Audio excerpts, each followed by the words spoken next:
I ran out of ways to do things different, people to place in these positions to create a better outcome. Like I fucking was it. I was cashed out. And then I recognized the common denominator in my problems are me.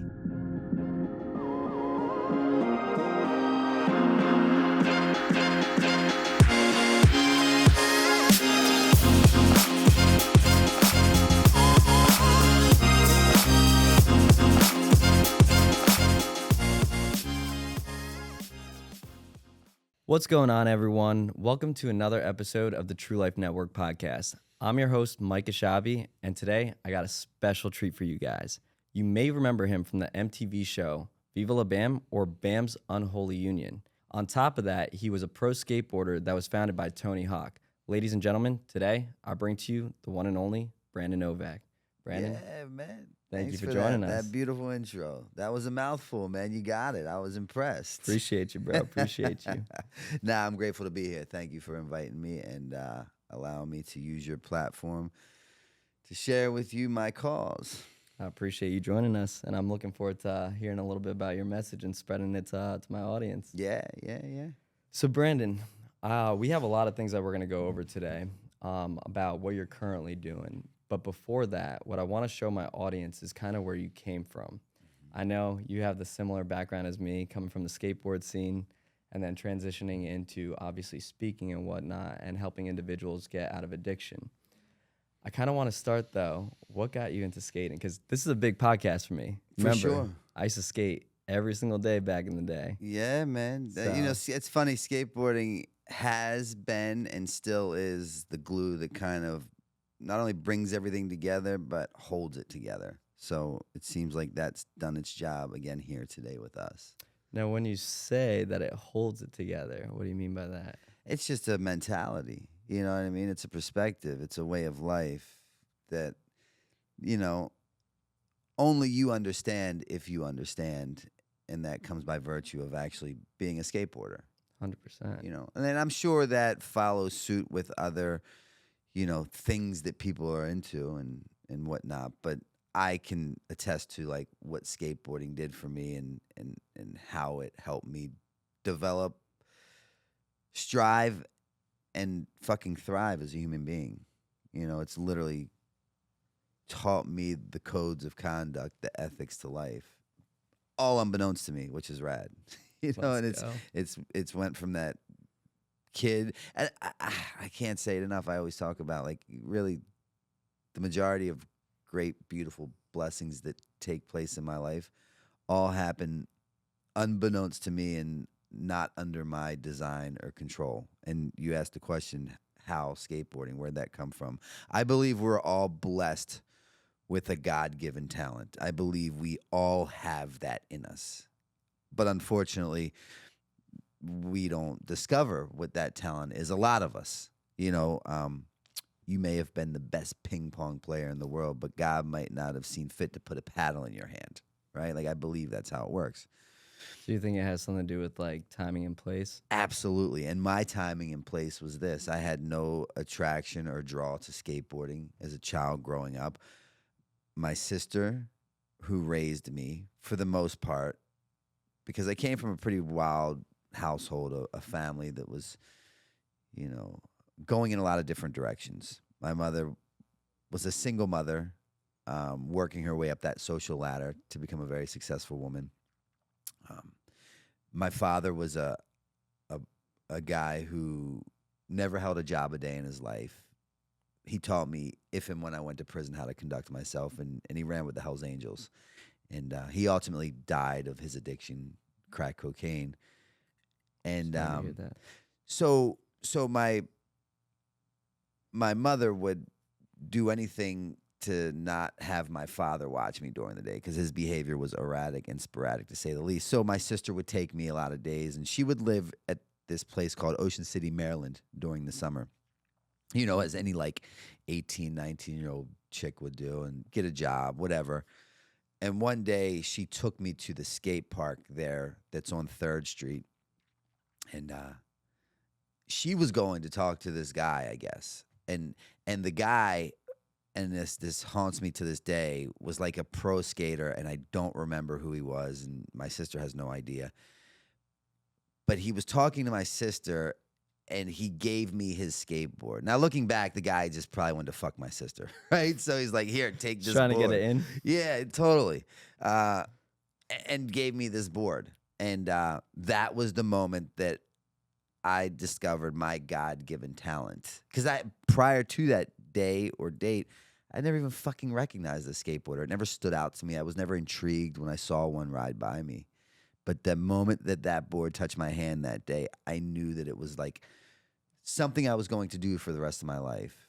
And ultimately, skateboarding raised me. Again, my father being a pretty insane guy, and my mother working her way up the social ladder, right? She at 15 got her very first job at Mercy Hospital in Baltimore City as a phlebotomist, drawing blood for $5 a pop, and literally worked her way up the ladder to become a nuclear physicist on the board of that very same hospital. Damn. So she was like consumed with like just being the fucking provider and successor for our family, because my father surely wasn't going to be. And in doing so, my sister, she's getting older. My brother, same. And they're Are you kind the of youngest in the I'm family? the youngest, Gotcha. yeah. And they're like branching out into their own world and becoming professionals themselves.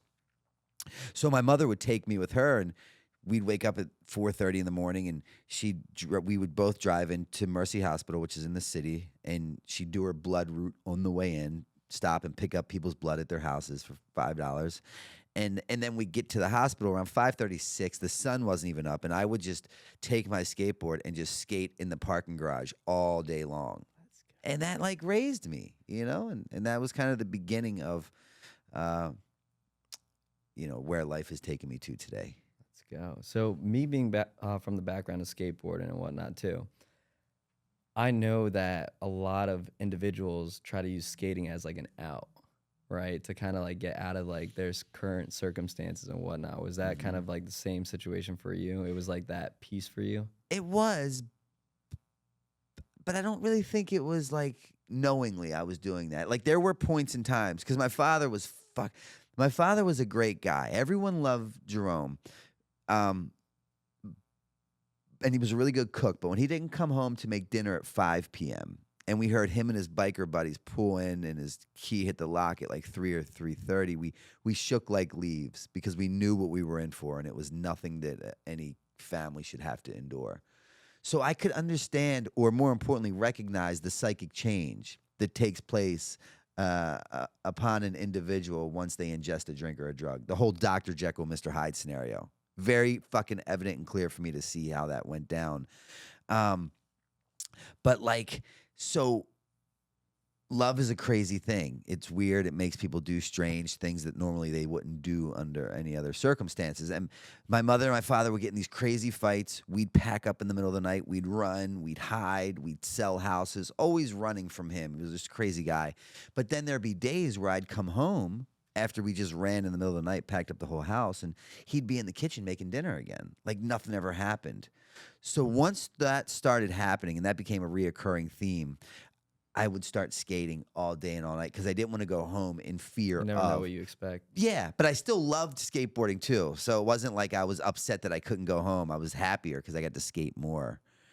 So yeah, it's funny you say that. I never thought about that. I mean, I think for me at least, like, I'm not trying to take away from anything Please. you're saying. For me at least, like, I felt like I was never accepted, whether it was in my family, like I was kind of like the black sheep, if you want to call it that, or even at school. There was something just different. Like I didn't fit in because I feel like I thought a different way than everyone else thought. So I felt like skating was the one culture that ultimately everyone's accepted, because it's just like, you get it. Sure. And that's true, man. It's hard to explain like that concept of you get it, because if you're not a skater, you don't understand it. But it's just, everyone understands like, hey, this is about basically the sport. It's kind of like where the misfits fit. Yep. Right? The undesired become desired within this weird secret society. I was that way, dude.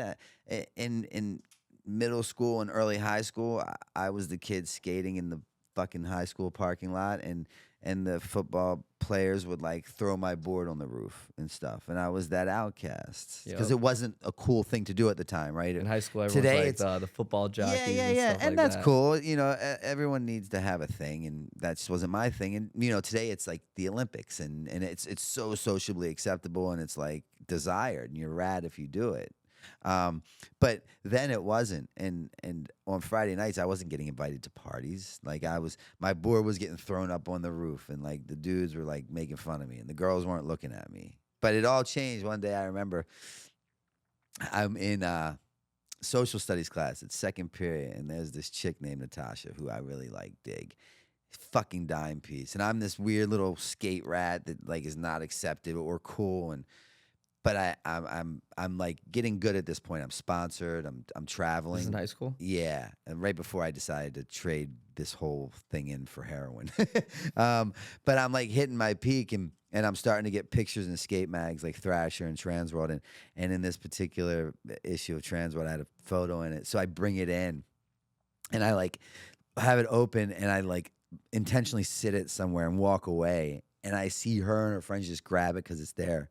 And they look, and it's like this, to putting it together. Like, That's him. yeah. And literally that night, I was invited to the fucking keg party. And Did you all go? those dudes that used to throw my board on the roof were now like, fuck yeah. And Natasha fucked me. You know? So it's Let's like, you know.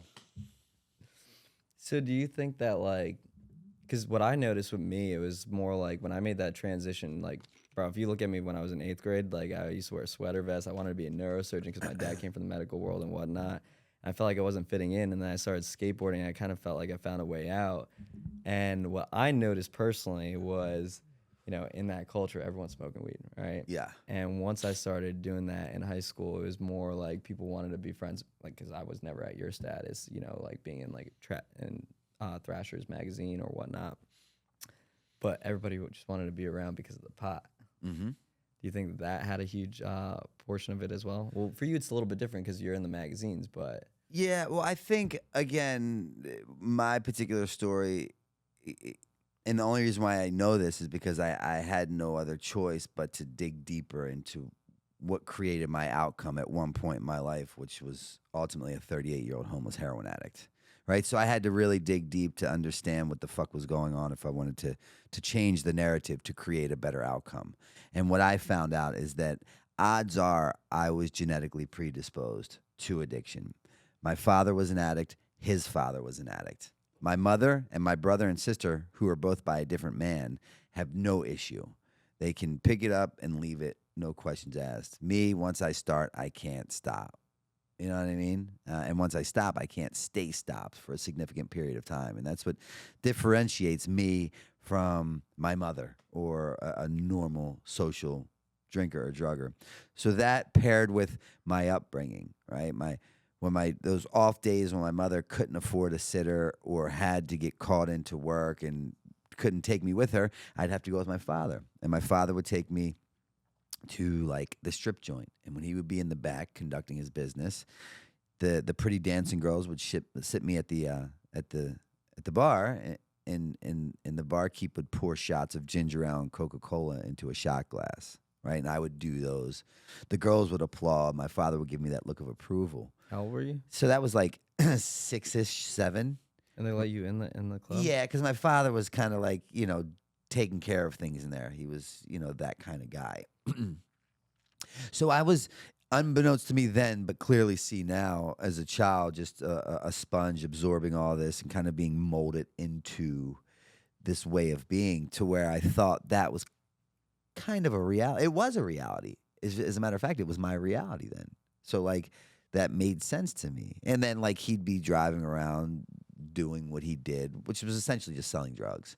And he'd be smoking herb with my other brother, who is by my father, but a different woman who is also an addict, right? Genetics. And they'd be smoking herb. And I remember one time, clear as day, they're up front and I'm in the back, and they're smoking. And this is way before it's legal and like it is now. And there's a cop, and they like put it down and they kind of hand, you know what I mean? So I was Handed to already, you? No, I but was just gonna like say below like eyesight, and I just could recognize that. Oh, it what? was not right. Yeah. Yeah. So I was just kind of being molded into. My father would he sold a lot of coke and meth, and he had a great green thumb, and he would grow amazingly beautiful herb. And in the basement, he would build these secret rooms and pay the. I don't know. I guess here it's what BG&E is Baltimore Gas and Electric in Baltimore. Here it's FPL. yeah. So like he would when they would come out, he would pay them and they would fuck with the meter and do some shit on the side so it wouldn't read how much voltage he's using to set off alarms to like the people that like there's probably a grow room here. Yeah. And again, this is way before is what it is now and it's like legal and no big deal. So I was already kind of predisposed and being conditioned to that way of life. But ironically enough, throughout that, I'd recognize, right, skating allowed me an escape. It allowed me a reprieve from this fucked up way of life. Because although I didn't really, my dad was my dad and I wanted to love him. My mother trumped everything, and I'm a mama's boy, and I would do anything for her. And the way that he would treat her was unacceptable to me. So, on a slight fucking offhand, I kind of wanted his approval, but more importantly, I wasn't accepting of the way he treated my mother. Skateboarding gave me this reprieve.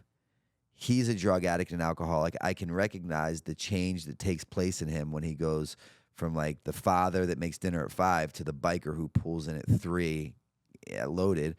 So I actually made a point at that young age that like I was gonna fucking excel at everything I did to prove that I would never become that man. And kind of like prove him wrong. Not even prove him wrong, just prove that like fuck you.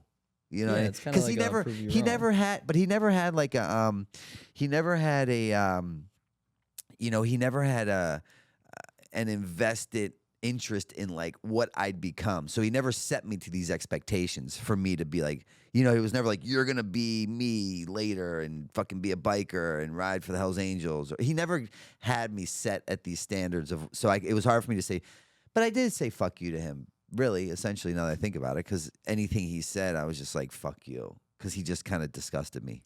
You know what I kind of realized though? A lot of these skaters that, kind of get into skating as an escape, they start realizing that they're good, right? And they take it serious for like a moment, and then their circumstances, like their background kind of starts kicking in, and they're around people who are, kind of using, right? And then they get trapped back into that, and then they wipe all their talent and their hard work, and they get back in that wormhole where they're using it instead of taking it serious as skating and actually being able to do something with their life. They're, just hanging out and kind of going with that culture, right? Sure. From your experience, what have you seen, with, skaters that you thought had potential and then they spiral down the wormhole?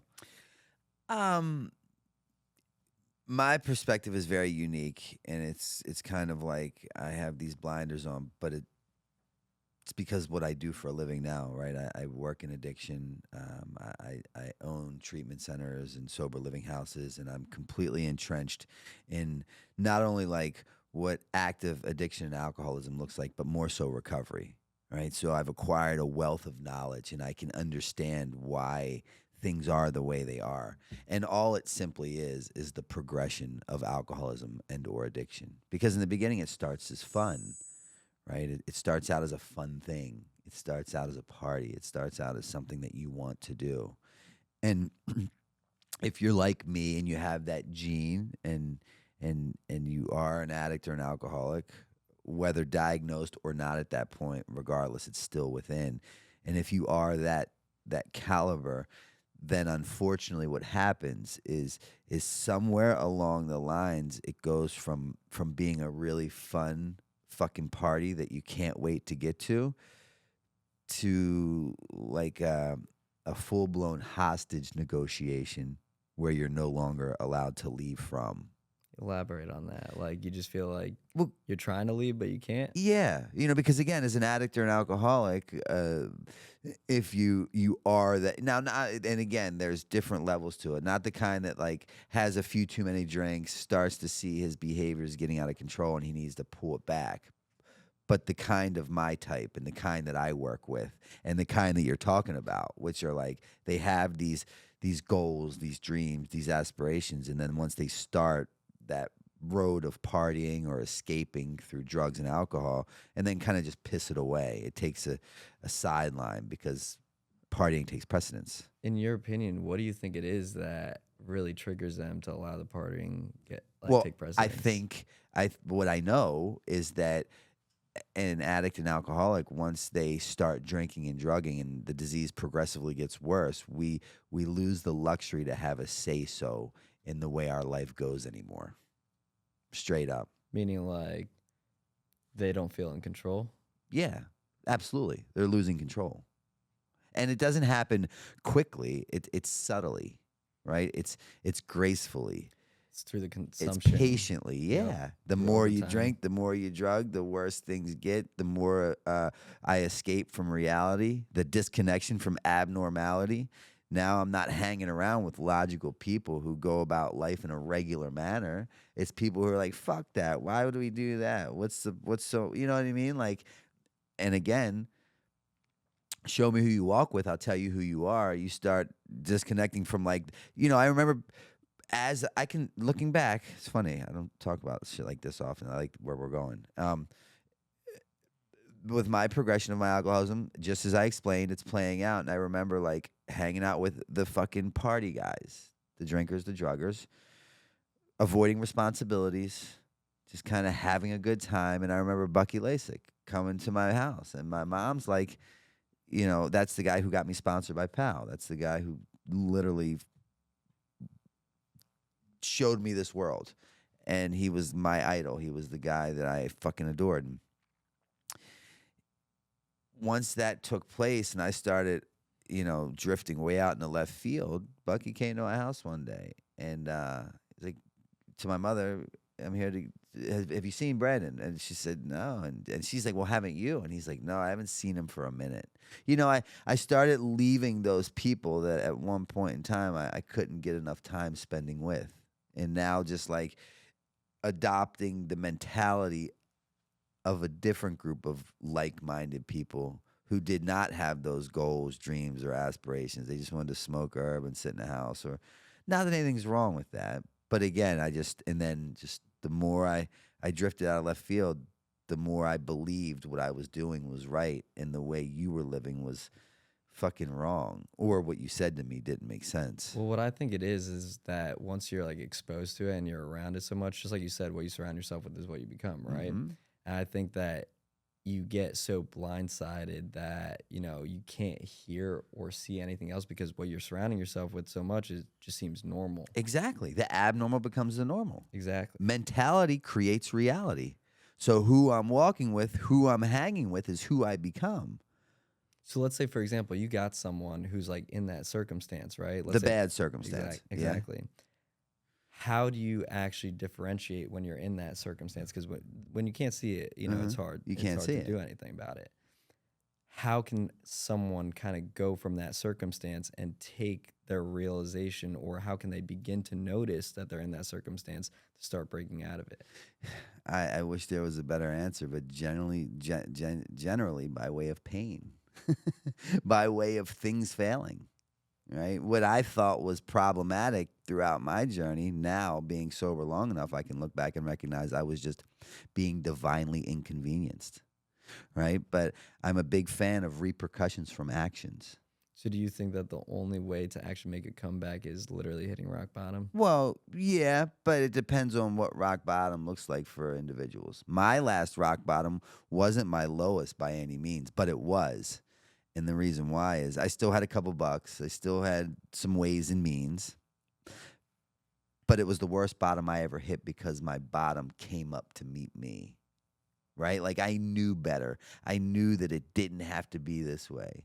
I was looking back at my history that created that present at the moment and realized that I could no longer deny, justify, or minimize the severity of my addiction. right? And that for the better part of fucking 18 years, all I did was rearrange the furniture on the Titanic. But my ship sank every time, right? I ran out of ways to do things different, people to place in these positions to create a better outcome. Like I fucking was it. I was cashed out. And then I recognized the common denominator in my problems are me. And every attempt at every treatment center that I went to that I thought was a fail at a time was actually quite the opposite. It was a major success. Whether I got high in there or I left early to get high or whatever it was, because they were planting these seeds, right? Before that, surrounded myself with like-minded people that were going nowhere really, really slow. I acquired the wealth of knowledge that they gave, which was really none. Going to these treatment centers, they'd plant these seeds, unbeknownst to me, as any blessing happens. And then one day, when the timing and the alignment and the people all met at the exact place at the right time for God to intervene, the skies parted, and I just like fucking walked across the water and realized, like, holy fuck, I am my problem. My very best thinking places me here. If I just get the fuck out of my way. All the years I thought that the alcohol and the heroin was my problem. It's not. It's my solution. It's the answer to the problem. The problem is the thinking, the attitude, and the behavior. So if I don't go anywhere where they can actually teach me about what the fuck I'm up against, I have no chance to uncover the problem, if there's any hopes to discover the problem, if I want to fucking recover from the problem. I was blindly walking through life, man. But I didn't understand any of that until I fucking crashed at rock bottom. So when you were in that rock bottom position, what were the things that you realized, like, holy crap, I knew this before I even hit it. Why am I here? Well, none of that. None. My life, and this is just, and that's what the complexity of addiction is. Because unfortunately, and I really say this sincerely, unfortunately, it does not come with an instruction manual and a black and white. You read this, you get this. And what worked for me very well may not work for you or him or her. It's such an individualized process that's really fucking overwhelming and unappealing.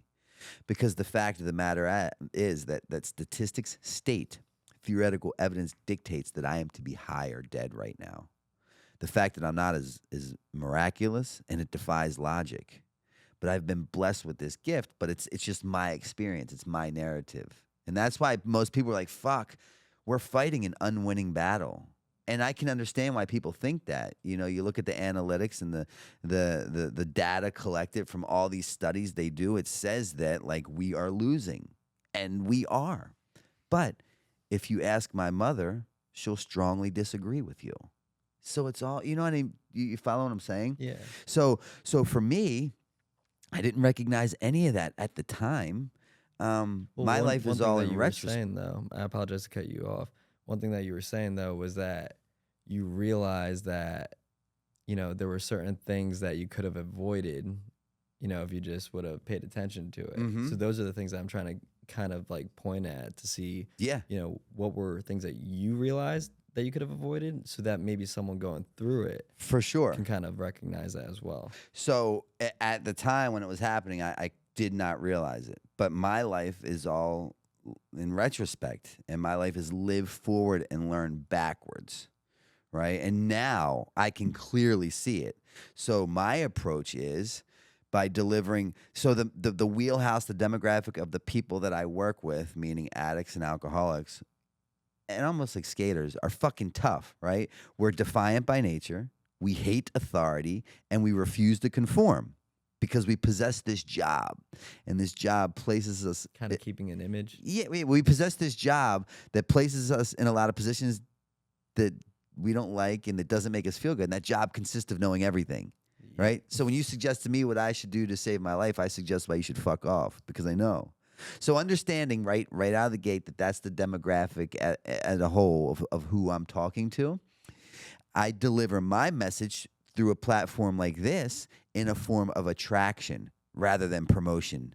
So they can look at my deal and say, if that motherfucker can do it, Why can't maybe I can. And wait, there's like a number, there's information attached to his platforms that I can reach out personally and get some guidance. And and that's how I go about trying to let others avoid what I did. Right? Because if it's all deliverance, it's all smoke and mirrors. Like, watch this hand while I get you with this. It's just, I want the best outcome, but I have to trick you into believing that it's the best outcome, although it genuinely is the best outcome. Yep. It's just sleight of hand card trick type shit. So hopefully, I always say, when I deliver, I try to deliver my message in a way that people find so attractive, so desirable, and so appealing that they like want to fuck it. If I can get them to want what I have that bad that they're willing to do whatever it takes to get it, then the terms of their contract will forever change. It's kind of, it's not sad, it's kind of beautiful, but like, what I really think it is? It's when you experience that pain, right? And you can actually articulate that pain and what you actually went through to overcome it. I always say that your message, right? Yep. Kind of, It you know is. who Evan Carmichael is? Nope. So a major YouTuber. I was sitting down with him one night and he told me this one quote that stuck with me forever. And he said, what ruins you and puts you through your all-time low and you get through it is ultimately your gift to seek out other individuals going through a similar situation and help them get through it. That's kind of when I knew I was on the right path, because I wanted to help people, who were kind of in that suicidal position and get them to realize like their own worth. Your potential is your worth, but you got to utilize your full potential to go get what you're worth. For right? sure. But it takes that step of realizing that internal game. Everyone's kind of getting, influence through the external. And I think like when you're in a position where you're using a lot, your mind is kind of in a foggy position because you're only bound to what you're seeing in that environment. And I kind of think it takes like, that pain to kind of hit that gut internal instinct that, hey, like I'm worth more than this. I'm worth more than just sitting here on the same couch every single day doing the same thing. Like Tony Robbins says it, change happens when the pain of staying the same is greater than the pain of change. And sometimes it takes people to, whether it's overdosing or losing all their relationships and or even their finances over and over and over again to kind of just figure out like, hey, this is obviously recurring. It's on me.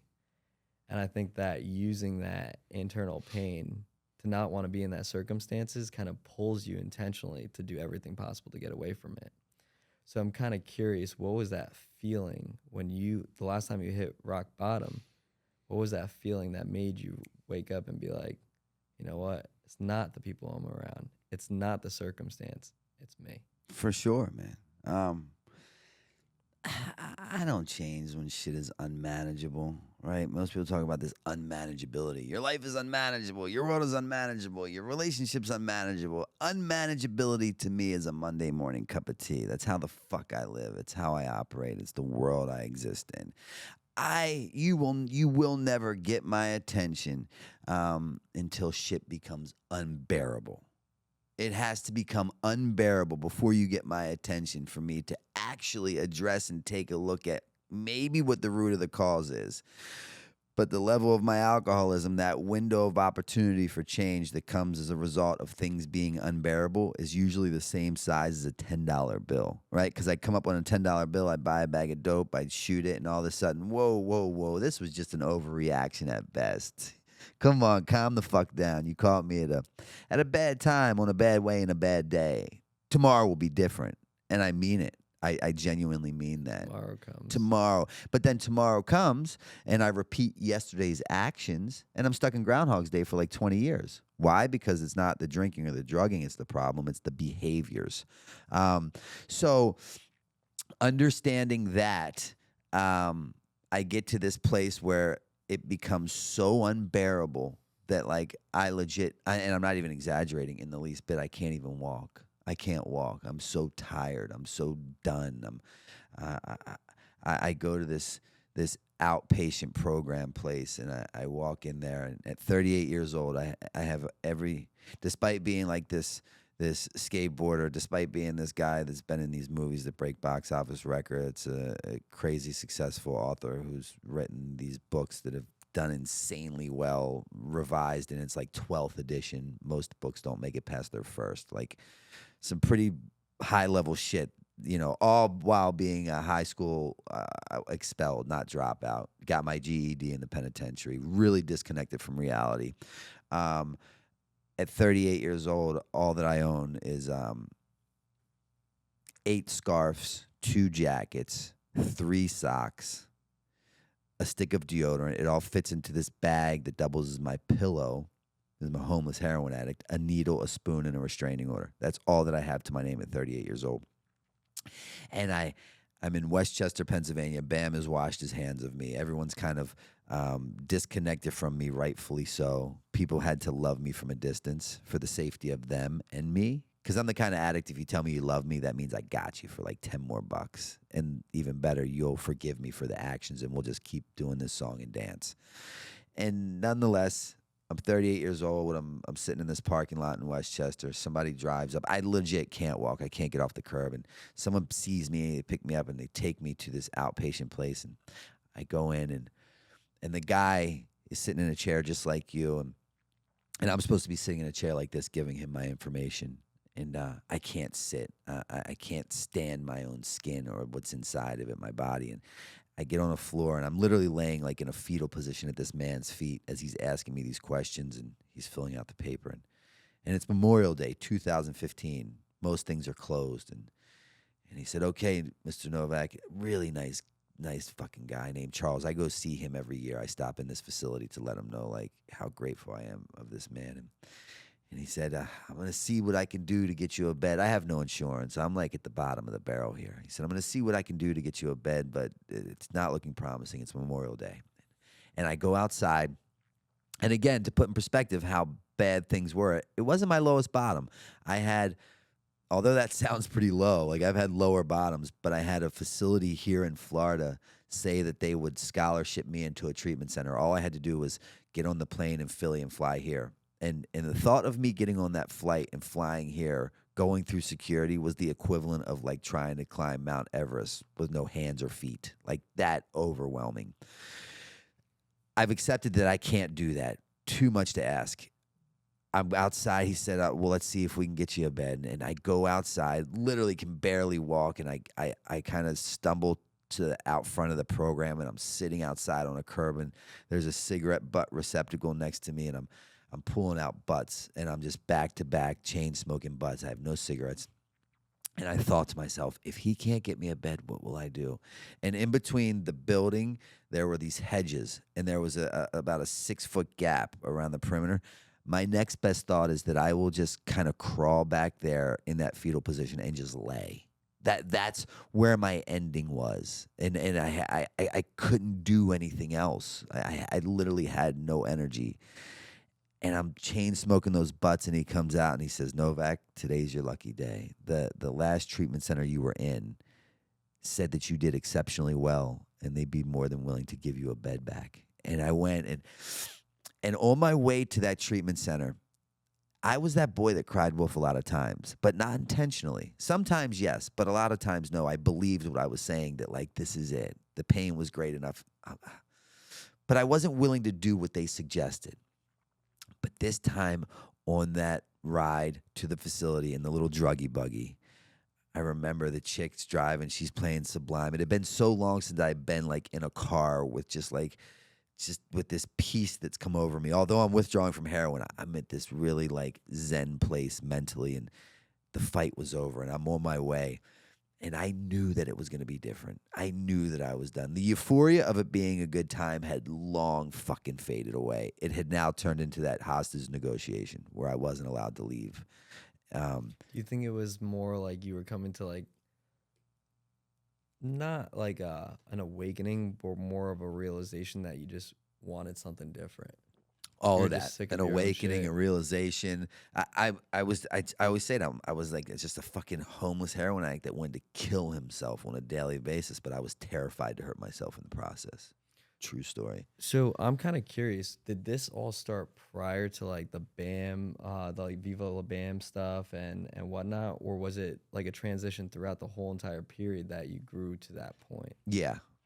Yes, to the second part. It's a Second lot part, to gotcha. unpack, but like, yes. And, Well, bro, we and got this some time this if you isn't a got time. shameless plug, but the first book I wrote was Dream Seller.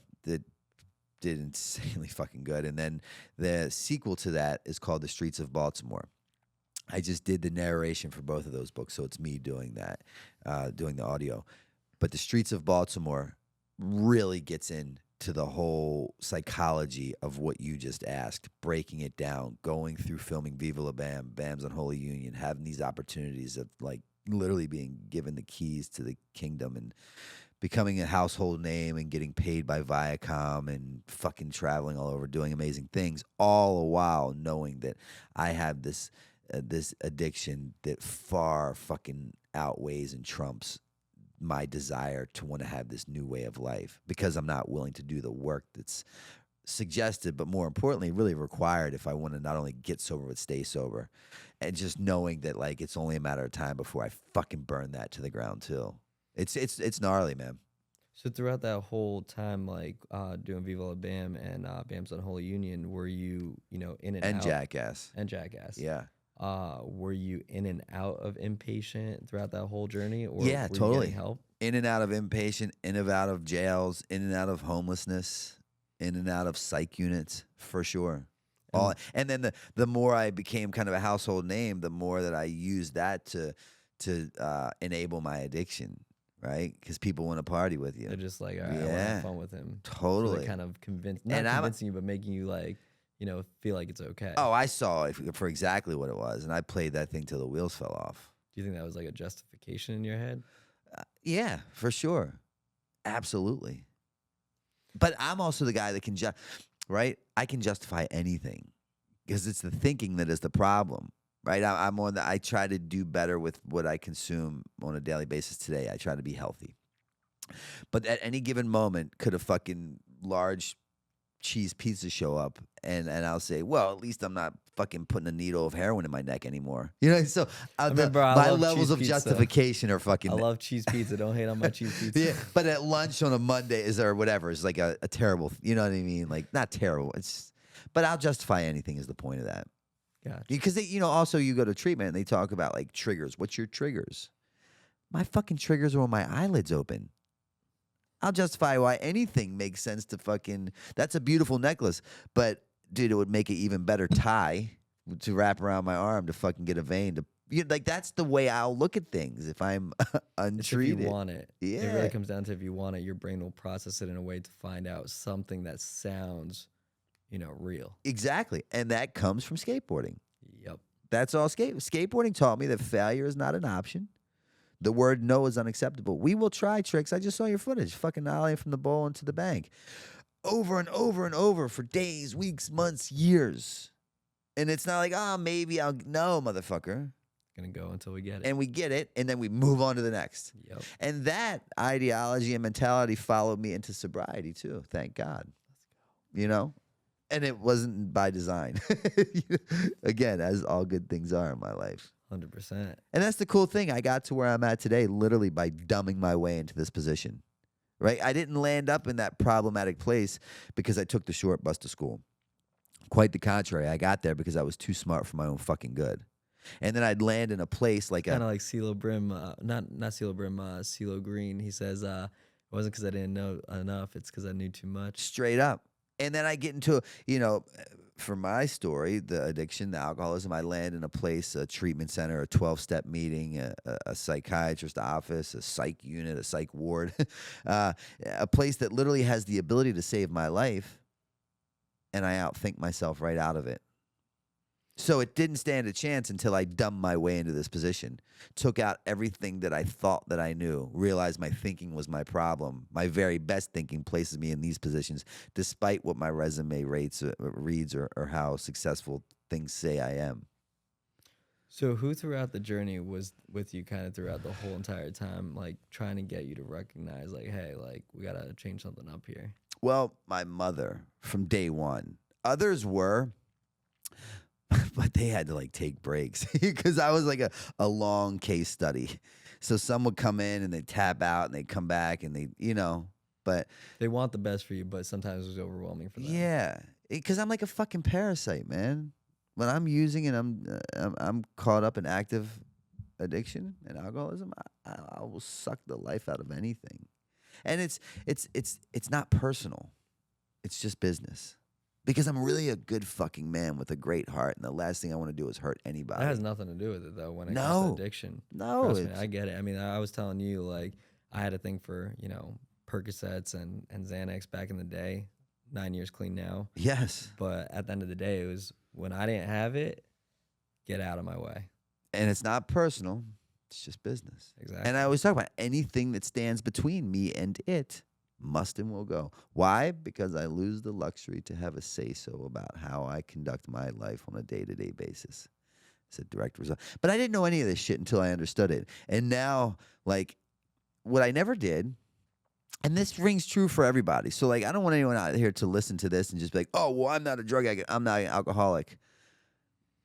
The drugs and alcohol are not the problem. They're the answer. So you can replace drugs and alcohol with food, porn, sex, gambling, fucking eating, whatever it is.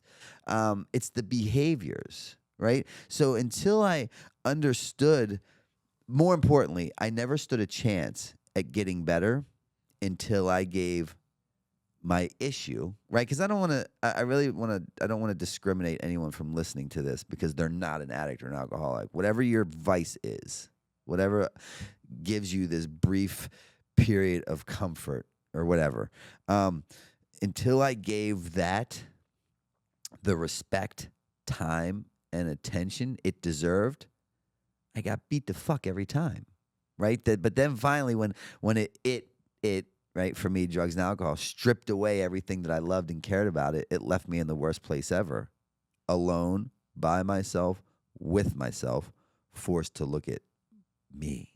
Fuck. That's why I continuously drank or drugged to escape that reality. You're trying to avoid yourself. Yeah. You're trying to avoid the truth. God, and then again, God's a very discouraging word to some, and I get that. My higher power, I just know that it's not me. I don't know if it's a man in the sky it's fucking personalized. But my higher power saw fit to divinely inconvenience me in so many ways back to back, where it just kind of stripped me of all the things that kind of preoccupied me or distracted me, where I was forced to be with myself, by myself, to look at myself. And then I had no other option but to give this thing the respect, time, and attention it finally deserved. And then what happened? Here we are. But that's what I think that's what's necessary. I mean, like, most people, because they're so surrounded by it and they don't like take that time to be by themselves, they don't have the opportunity to not have that external influence, because obviously your mind's like the thing that's gonna either make you or break you. For sure. Right? Because your perception will dictate how you feel will dictate how you act, and how you act will determine your results. Mm-hmm. And when you're consumed and you're around it so much, obviously your perception is being kind of shifted into, what is, the general thought from my surroundings. Yes. Right? But when you take a step back and you have the time alone to really only be with yourself and understand that internal dialogue and understand yourself, you have the ability to really look at what's valid and what's invalid. It's such a beautiful place. Ultimately, what I was doing for so long was trying to fill this internal void with an external solution. And generally, it came by way of money, property, prestige, or pussy. And it always distracted me from my primary purpose. Every time. So what I did the last thing I tried, first thing that worked, completely bought into the process of a 12-step fellowship, had a spiritual experience. The definition of a spiritual experience is simply a psychic change. So I, Brandon Novak, today no longer look at things like I did when I was 30, 60, 90, 1, 2, 3 years sober. Yeah, right? I'm a changed man. I act, but more importantly, react to things way differently. Love that. And what I did was I finally, right, last thing I tried, first thing that worked, did the internal work that was required, non-negotiable, fucking required, in order to achieve the external results that I've always desired. I could always get shit. Getting shit wasn't my problem. Intelligent guy. Pride myself on being an outside-the-box thinker. Can you get to who you really are? But I could never keep the shit because I couldn't get to who I really was. Yep. Right? And now that I've done that, I have something that you couldn't put a price tag on, and that is a fucking peace of mind and and this inner drive and happiness about life that I never knew existed.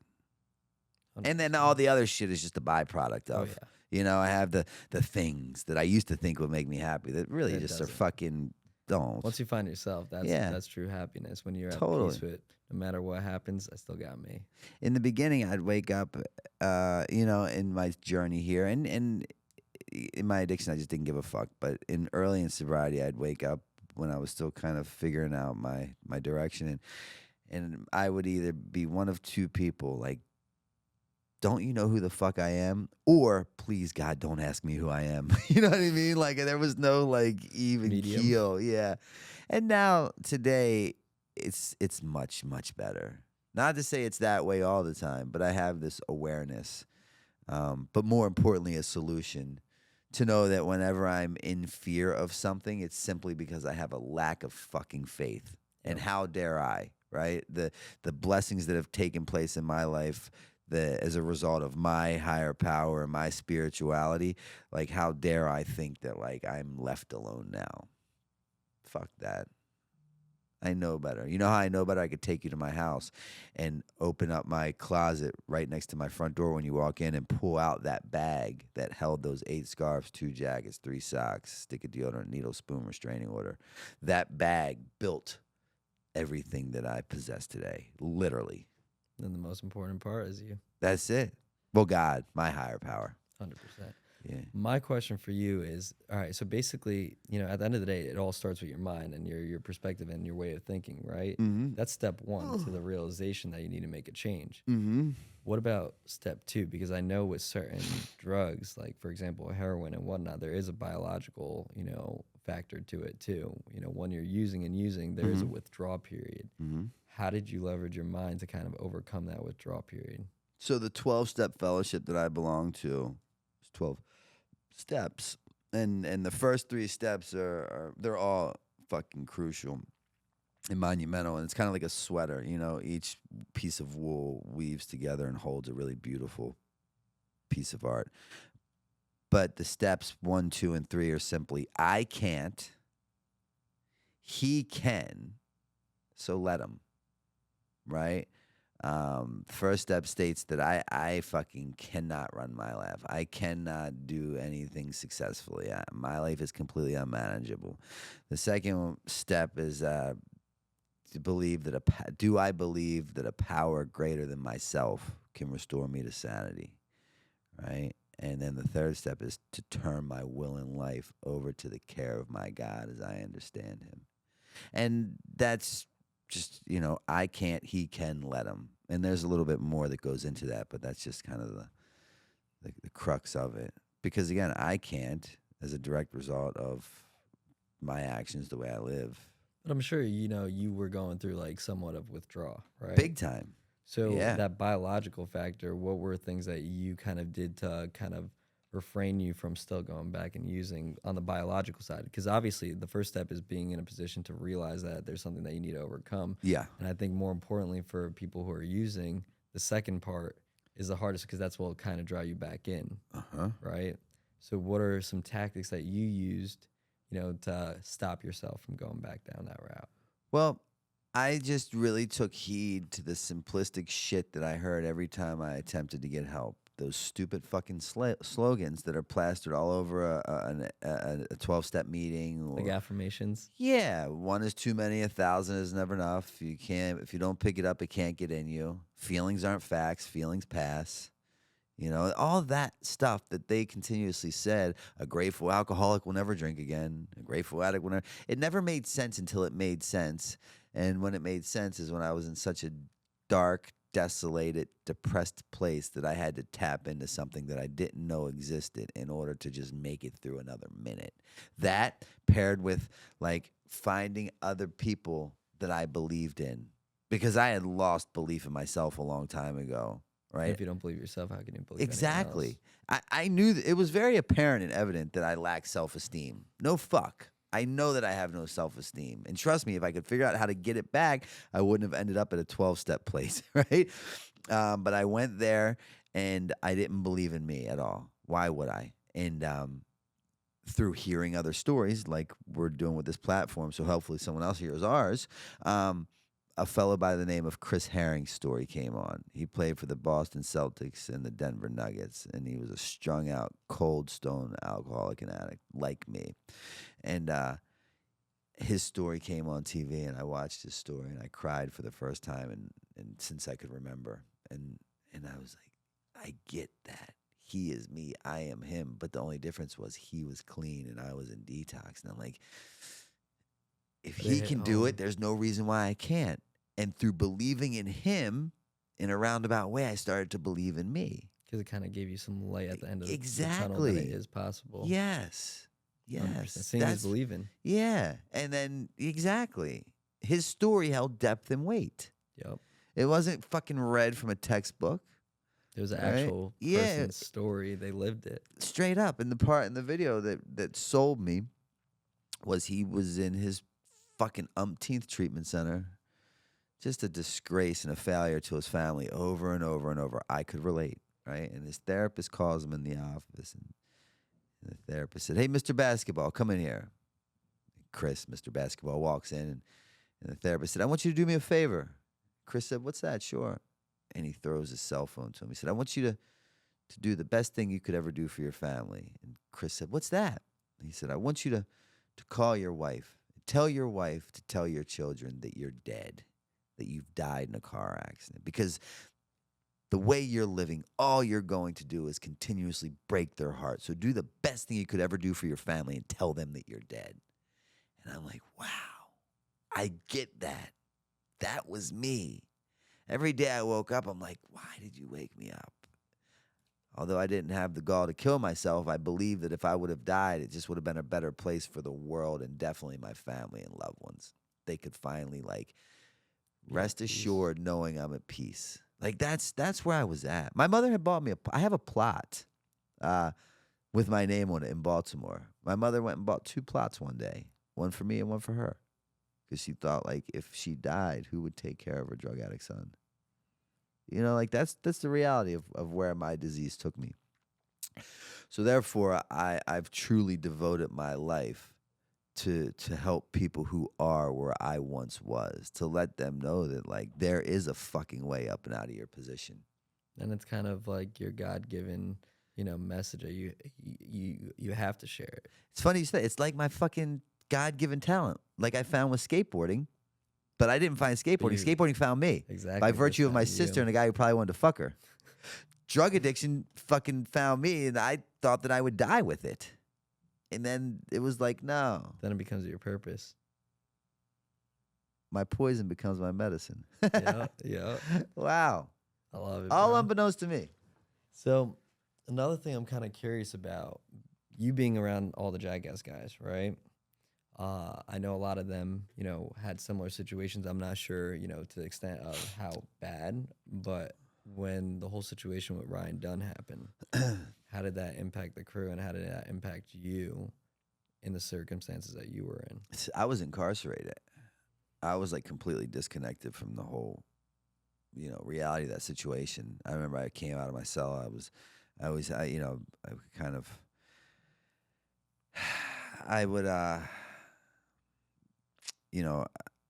I'd build up a routine. I'm kind of institutionalized. I know how to like make things work depending on what situation I'm in. So in jail, I'd wake up every morning and they'd do mail call, and I'd go and I'd get my mail. And I'd sit on the stairs and I'd read it. And this morning, got the mail sitting on the stairs, and this dude walks by me. He's on his way to his cell, and he said, "Yo, one of your boys died this morning." I'm like, "What the fuck are you talking about?" He's like, "Yeah, one of your Jackass boys died." And I thought that it was Bam. That's just what I assumed. And lo and behold, I had a Walkman on, and it played on the radio like at that time. And then a chaplain came down to like talk to me while I was there. Yeah, I have a tattoo of him right here. It was terrible, man. Dunn was a really good friend of mine. Dunn was truly a good friend of mine. He would not love me to death. He literally gave my addiction a run for its money. He would always like, get in the way of it, create issues between me and it, and just try to disrupt it at all costs. And it would hurt him a lot. You know, there's tons of footage of us being on set together and just doing things together where I'm out of my mind high and he's just fucking furious. And it's sad. In my facility, in my treatment center now, I have a really fucking big, beautiful piece of art. I'll show you on my phone later. Of done, and it's in the day room of one of our group rooms. So it's cool. Like I'll be running groups, and I'll look up and just kind of look at his face. And you know, I went to his grave and made amends to him there after he passed, and I was released because I continued to drink and drug for a while after that. But yeah, it's a real shame. Do you think that you kind of like subconsciously, have that in your mind to keep going, to remember the things that he was trying to get you out of and whatnot? Yeah, it's funny. You would think that I wouldn't remember those because I was so out of my mind. But oddly enough, it's like those are the things that I really remember, more People are so really than the there for others. you. Like when people would disrupt my addiction, I really remember that. I don't know why. More than I remember like my actual addiction. I'll just forget stuff. But I remember when people like made it tough for me. And I don't know if it's because it pissed me off so bad that I just refused to forget it or because it was such an endearing act. And when you were going through it, it kind of like clicked for you that those were the people that were there for you. Totally. That's awesome, man. Yeah. Blessed to have like a solid group of loved ones. So who are you still like tight with? That's the thing, man. At 45 years old and just like so entrenched in my work, I'm really tight with my 3 cats. I'm as much as I'm like an extrovert and in the public view, I'm really like this weird introvert. Bro, it's funny that you say that. I kind of feel the same thing. Like I'm like a introvert disguised as an extrovert. Sure. Because of what I'm doing, like I have to kind of be out there and, engaging with others. But to tell you the truth, like, bro, if you ask me, I want to just be at home by myself with my wife, my kids. That's it. Yeah. And not be bothered. I'm an empath and I take on people's energy. So 100%. that's a whole other thing. And that becomes a lot. But I have a drains very. you when you're around other people. Yeah, no doubt. But I have a very close core group of people in my life that I can count on less than 2 hands. I have tons of friends and associates, and that's a blessing. But generally, if I'm traveling, it just depends on what I'm doing. There's people from the past that I see often. I just did Steve-O's podcast not too long ago. I love him. He's amazing. We talk, fairly regularly. It'd be legendary having you, Steve-O, Bam, and who else? A wee man sitting right here. Yeah. Going around asking you guys all questions from Jackass. Yeah, that's a it's tough to get so many busy people in one place at Trust the same me, I time, So it just depends. But yeah, my life from the external perspective might look really busy and chaotic, but internally it's really monotone because I'm kind of at peace and put together and You're calm and everything kind of is like the Matrix to me. I can see it coming and I can prepare for it. Oh, don't get me started. Don't say the word Matrix. The guys in the back will know. Like, yeah. But it's pretty even keel. So if there's any last couple things that you want the audience to just remember from what you're saying here, your message, and what are 1 or 2 things that you want them to take away from all this? That I think the only thing that this probably sums up all of it is that your history does not have to dictate your future, but it can absolutely guide and direct it.